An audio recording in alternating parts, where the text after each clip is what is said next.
So, Marvel has a new hit on its hands. I, of course, haven't played it because as an old man, video games scare me, but I'm reasonably assured this is pretty popular. It's nice to see characters like Squirrel Girl get her flowers. You should check out the podcast Marvel made. It's an in-universe audio drama that Squirrel Girl hosts. It's very charming. So, fun fact though about Marvel, they also make comics, and they are in fact producing a Marvel Rivals comic. If you're curious what the first issue of it was like, so am I, because I found it a tiny bit hard to follow.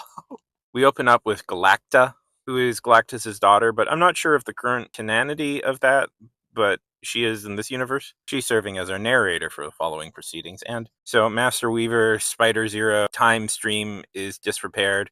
The somewhat convoluted backstory that they came up with to justify why the heroes are fighting each other. I agree, Galacta. That was hard to follow.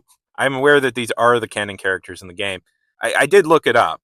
I'm a somewhat responsible fake journalist. Plot as I best understand it, two teams of heroes have taken two different sides. The side loyal to Spider Zero is led by Penny Parker, and the side loyal to the Master Weaver is led by Peter Parker. You do wonder which one of these is going to turn out to be the villain of the piece. Is it the girl with the adorable little spider pet? This guy who's dressed like an English admiral, who also looks like this. Hard to figure out. And this all has to do over temporal rift and assuring the safety of the master timeline. So the rest of the comic is a big chaotic fight, and I assume this is attempting to adapt the atmosphere of the game, from what I understand. Minor nitpick, comic writers, no more awesome. That's what I got from it. Probably a lot of this stuff would be more clear by playing the game, or possibly less clear. Listen, slow this shit down. Just slow this shit down. I know it's popular in writing circles these days to really talk up in media res, but I'm going to throw out an opinion there, which I'm always scared to do. I don't think it works.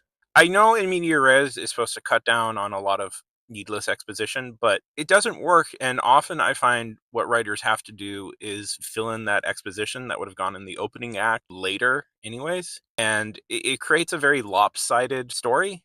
So I'm not the biggest fan.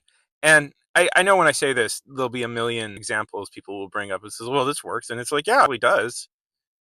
And none of this stuff is definitive set in stone, but I don't think in media res is the secret cure-all be-all of great writing. I'm aware that this is a comic meant to advertise a game, but set this stuff up properly. Maybe the rest of the issues do that. I don't know.